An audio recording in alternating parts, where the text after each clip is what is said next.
You're still watching TVC Breakfast. Now, President Bola Tinubu has declared a nationwide security emergency as part of a sweeping move to confront the country's deepening security challenges. Now, the president also ordered an expanded recruitment drive across the armed forces and other security agencies. Now, speaking on the new measures, President Tinubu said the Nigeria Police Force has been authorized to recruit an additional 20,000 personnel, raising the total number to 50,000 officers. Now, the Nigerian Army has also been directed to embark on fresh recruitment to strengthen its capacity to combat terrorism, banditry, and other violent crimes. The president further disclosed that the Department of State Services, DSS, has received presidential approval to deploy all trained forest guards to flush out terrorists and bandits hiding in forests across the country. Now, joining us for this very important conversation is Public Affairs Analyst, Mr. Biodun Shomi. Good morning, sir. How are you doing? Good I like to do my handshake. Good morning. Good morning. Thanks for joining us on the show this morning. Thank you for having me. This is a very, very important conversation. It's on the lips of every Nigerian. Every morning when we wake up, we see one bad news or the other. It often feels like these bandits now have some kind of audacity that I do not know where they get it from. You know, and we see that the president is saying that, okay, let's put a state of emergency on security, because on this table we've been asking for that, but we finally seen that. But going forward, you know, the president has said this. We are hoping for actions as fast as possible. We do not want this to be another one that we're training them for 1 year, 2 years. How fast can we get these people into the force to combat this insecurity?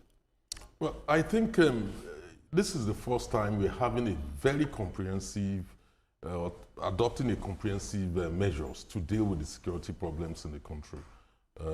Yes, the spate of insecurity, kidnapping, banditry, or whatever you want to call it, terrorism, you know, it's gotten to a level that we have to do something very fast. And this is the first time we are taking a very, very deep step. And what do I mean by that? My whole reading of the president's statement, I read it several times, is that the president wants to tackle the causes of crime or causes of terrorism, while at the same time wants to be tough on terrorism in this way. If you analyze the speech very well, you'll realize that the president is talking about the issue of competition for land use, saying that, look, we know there are problems involving, you know, herders and farmers. Yeah. We intend to resolve this situation. We've created the Ministry of Livestock, and then ranching is the way to go. So the issue of open grazing should end. That is what the president is saying clearly. That would immediately take a part of the problem away, which is the competition for land. Don't forget the old West African grazing reserve route that ran through all those places. Exactly. Population explosion, farming and all that have actually encroached on it. So it's providing a solution for that, so that there will be no more farmers and others crisis. That is the first one. The issue of, you know, being tough on terrorism, it's also very clear.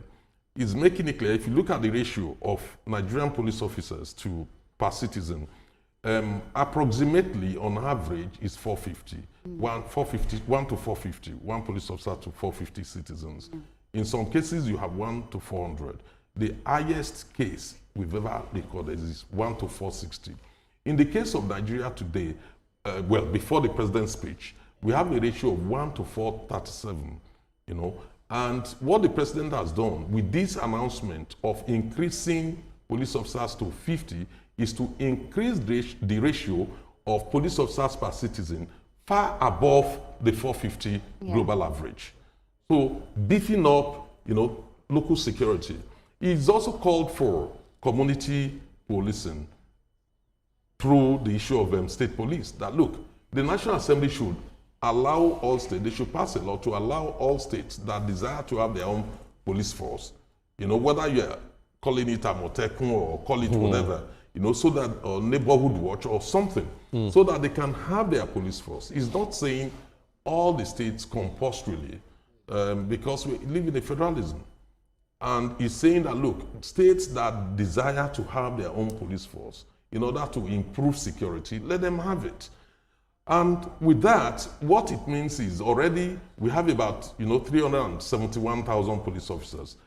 With the states, 36 states coming up, even with only 30,000 police officers each, it means the situation will be better. Nigeria will be one of the best policed country. There will be the manpower. The sticking point is always, in the past, is always on the issue of training. Where do you get the capacity? Ikeja Police College does not have the capacity to train thousands, just suddenly. So what the president has also done is to say, look, apart from the existing facilities for training, he is allowing all the NYSC camp throughout the whole state. There is one NYSC camp in each state, at least. Then, meanwhile, which means he's creating another 36 training grounds. Rather than those camps, lying idle, when coppers are not there, they can be used to train police officers. That is something new. It's a new initiative on the part of the presidency to deal with this problem. So the idea of delay in training police officers, it takes time to do this or that, is taking it away, through that. Then, lastly, the issue of forest guard is there.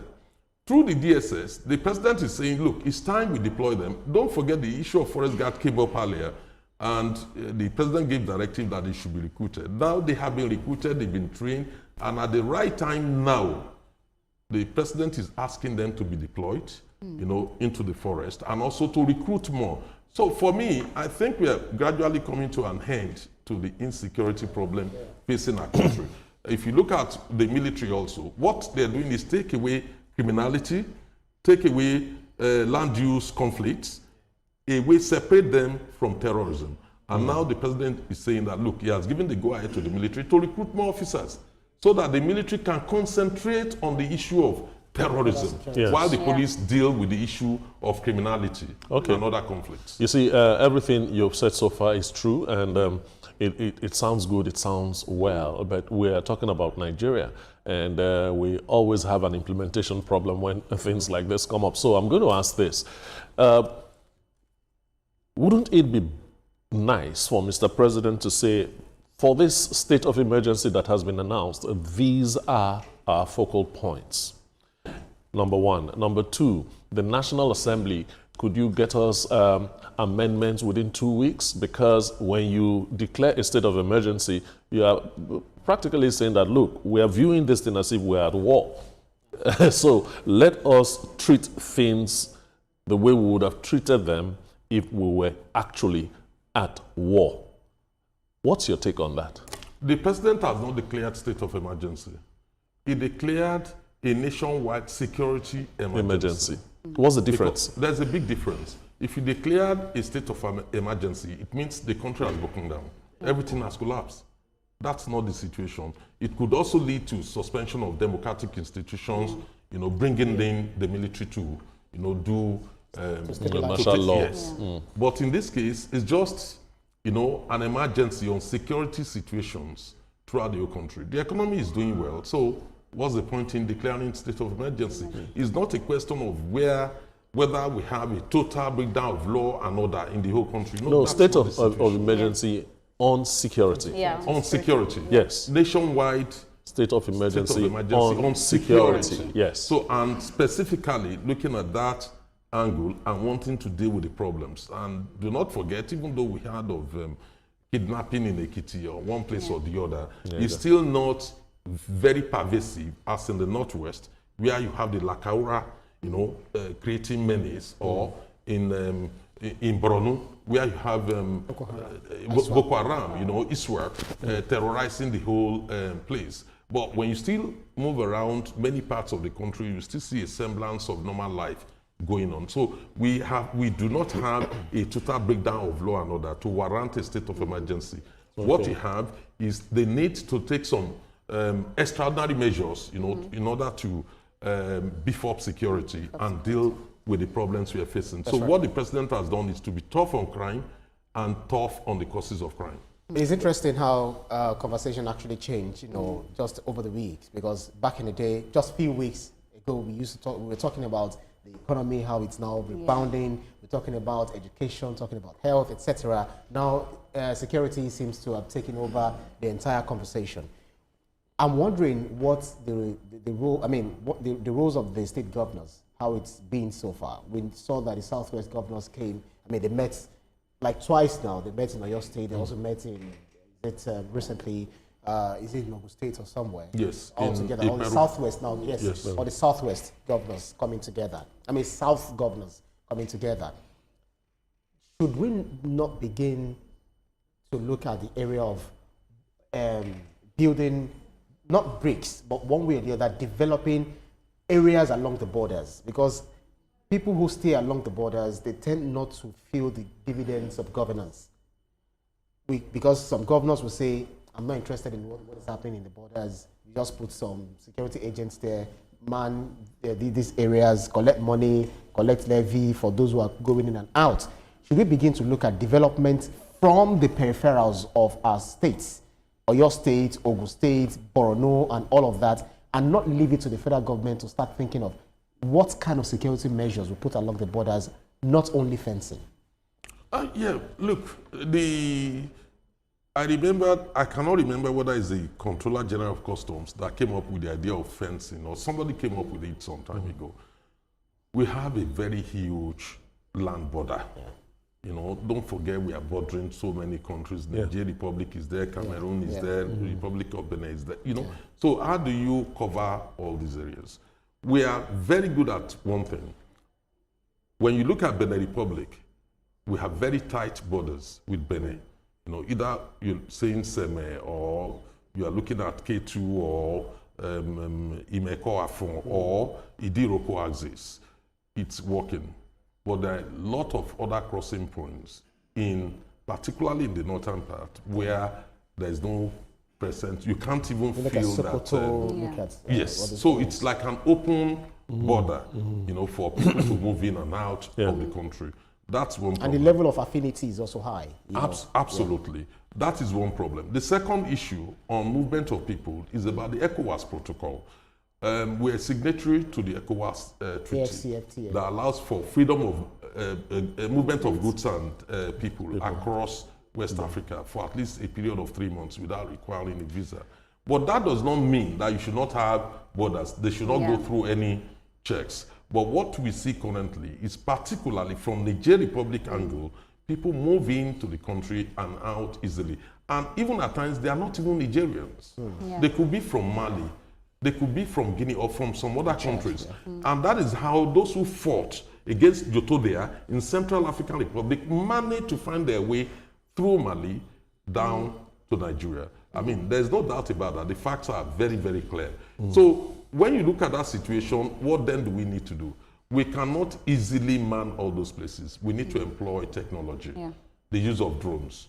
We are not presently manufacturing drones, but those who have those capacities, will they allow us to use them or sell them to us, particularly United States, who will frown at us going to Russia or China to buy the same equipment which we need. In the case of US, they always put condition. They will cite human rights concern. Now they are citing the fact that we are a country of concerned interest and all that. So what then do you want us to do? If we are not manufacturing them, we need to get those equipment. So that is what the US needs to do. And I'm glad the federal government is engaging with them, you know, because that will expose a lot of things. That look, we are willing to deal with these problems, but we need the equipment to do the job. We are willing to pay for them. So it's up to you to sell them to us. If you're not selling them to us, you cannot come back and blame us. We need to get the equipment from other sources. So I'm glad there's a kind of conversation going on, and some of those congressional representatives are beginning to get the issues involved because they never had access to the Nigerian version of the story. The Nigerian narrative was missing. It was only some people who are hell-bent on creating problems, you know, that gave a one-sided narrative. And unfortunately, it shows the weakness of even the American diplomacy itself, because we should have heard from both sides before coming out with that situation. But that said, one should say that at least I can commend the efforts being made by both parties, the American government and the Nigerian government, to deal with this situation, get the narratives right, you know, look at what can be done to help us in a difficult moment. All right, so we're still definitely with you. There's still a lot to talk about concerning this topic. And talking about drones, I know there's a Nigerian that does drones, but yeah, we'll talk about that when we come back. Don't go anywhere. This is TVC Breakfast. We'll be right back.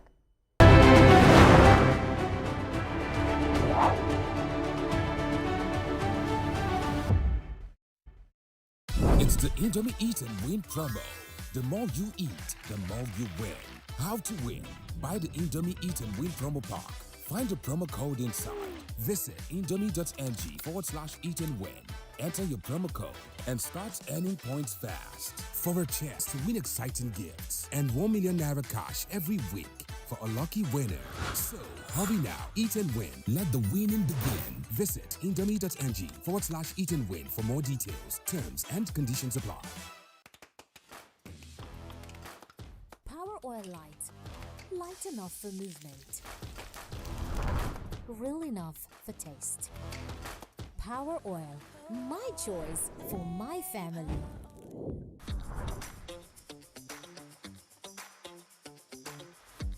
They always come back for seconds. I know why. Power Oil. My choice for my family.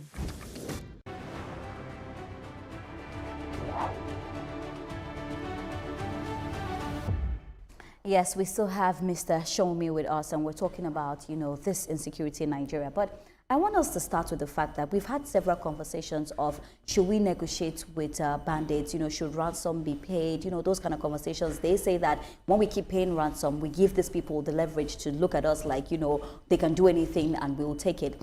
Also, the issue of state policing. We know that right now the president has backed to say that, let there be state policing. And we understand the importance of this because it brings the police close to you.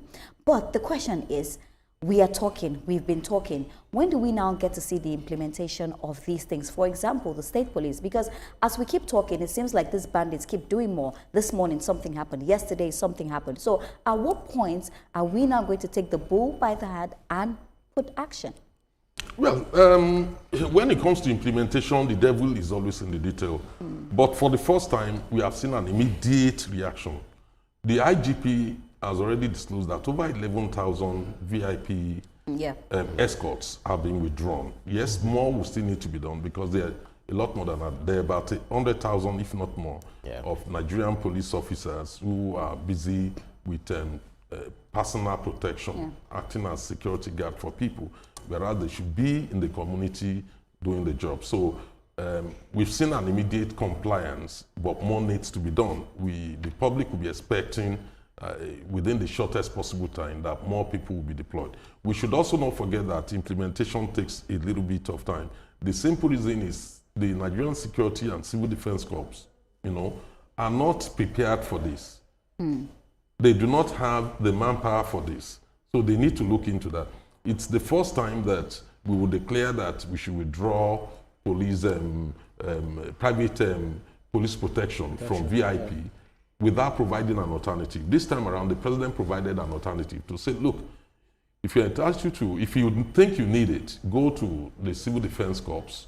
They are well-trained, armed security guards to do that. We need the police, who are better trained in intelligence and community policing to be in the community to protect the vast majority of the people.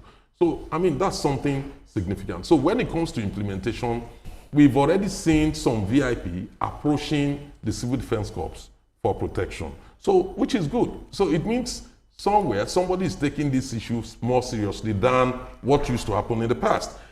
And again, I'm sure the president will be monitoring what is going on in terms of he has given orders and he wants compliance. Yes. He has asked, initially he said, okay, recruit 30,000 police officers. He now increases it to 50,000.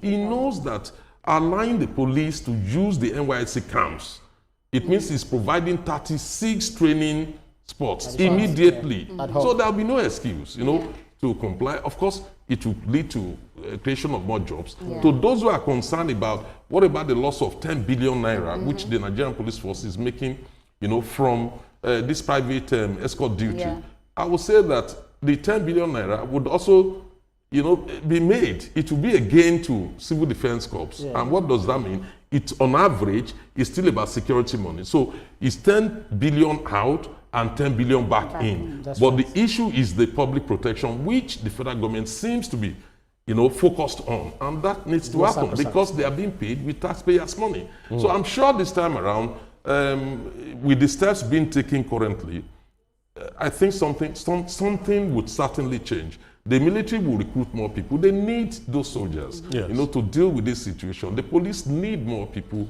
to deal with the situation. Otherwise, we will not see any development in other parts of the country. If you look at development currently, you know, it's lopsided. What we have is you have what they call combined and uneven development, even though we are in the same country.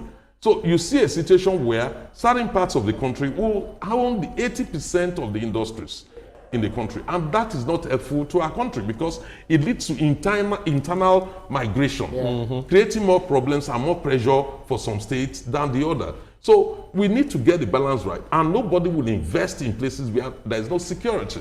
So what I think they are trying to do would help virtually every state in the country. If we are able to have security, investors will be able to invest in those countries and will reduce the rate of internal migration and dislocation of our own people. All right, earlier on you said the devil is in the details, and I like hearing things like that. You have said the devil is in the details too. You know, let us look at the National Assembly. A direct plea, I don't want to say instruction, by Mr. President has gone to them. For this state policing thing to work, there are some laws that need to be amended. How do we get this National Assembly not to go on recess for 3 months before they start doing first reading, second reading, third reading? Meanwhile, these guys are abducting 25. Now they are amputating. They are doing a lot of things, and they are doing them very fast. How do we get the National Assembly to see the urgency in this thing and work accordingly? Unfortunately, there is the doctrine of separation of powers. The executive cannot compel the legislature, just in the same way the judiciary. What the president can do is to appeal to the National Assembly, and he has done that already. Exactly. We know that even the National Assembly members, you know, have police escorts.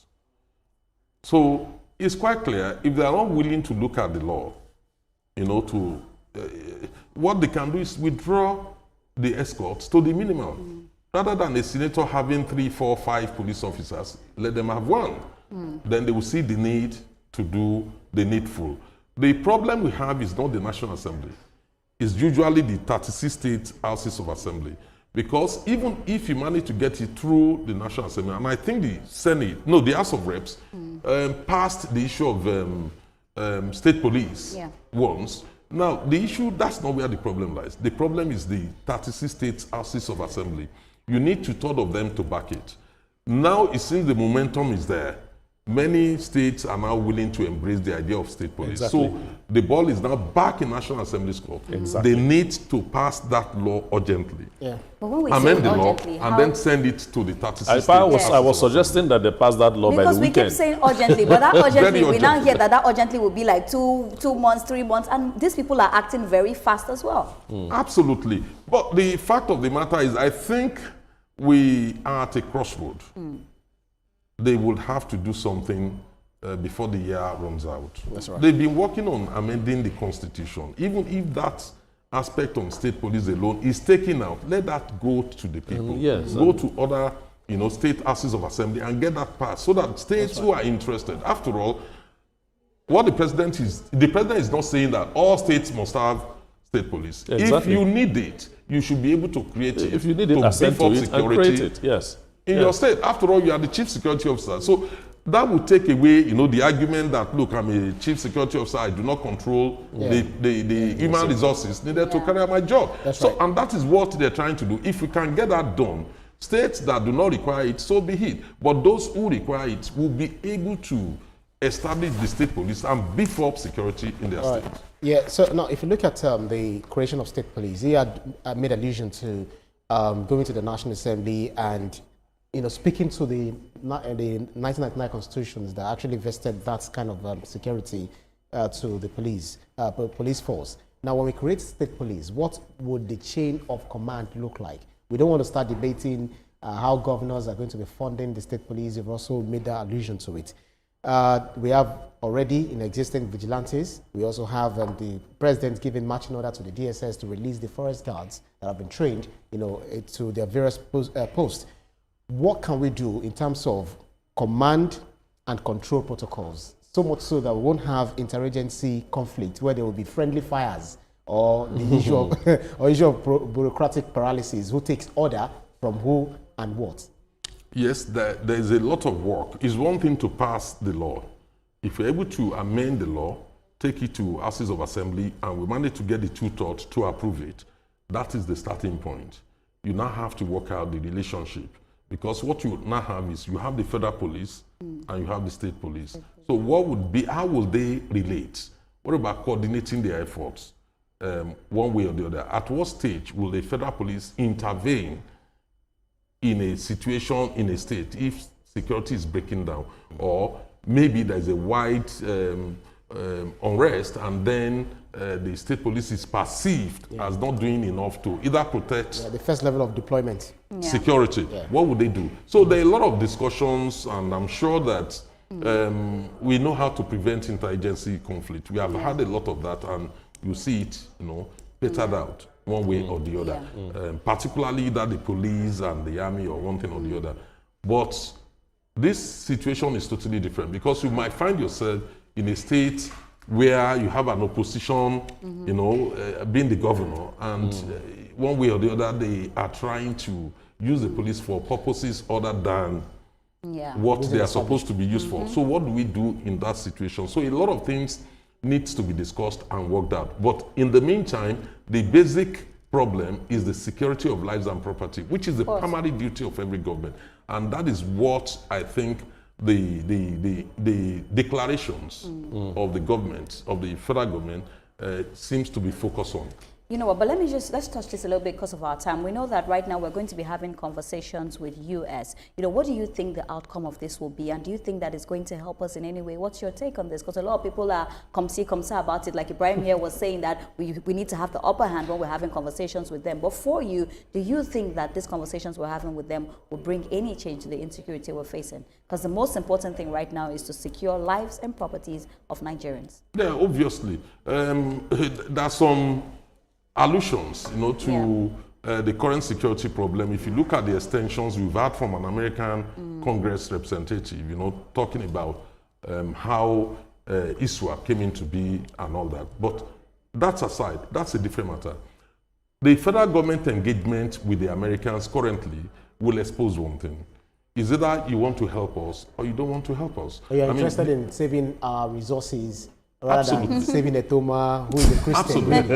Absolutely. It's not manpower that will be a problem currently any longer because we are now even, I think our ratio, police to citizens ratio will probably be at par or a bit more than the Americans at the end of the day if we recruit all this necessary personnel. Now, the issue will now be the necessary equipment to fight terrorism. And that is where the Americans will now have to either agree to sell or not. If they're not going to sell, we'll be able to go to other places, to acquire them. But the Americans' preference is for us to patronize them. We are willing to do that. The most important thing is to have the tools to fight, the criminals and the terrorists. So one can only hope that the new understanding that is evolving, the narrative will change, and the new understanding will lead to the Americans being more supportive to our government than just like what you said, we can only hope. We can only hope. We must thank you so much for this very important conversation. At the end of the day, we just pray that our citizens will get the peace and security that they truly need. Thank you so much, Mr. Shomi, for having this conversation with us. Thank you for having me.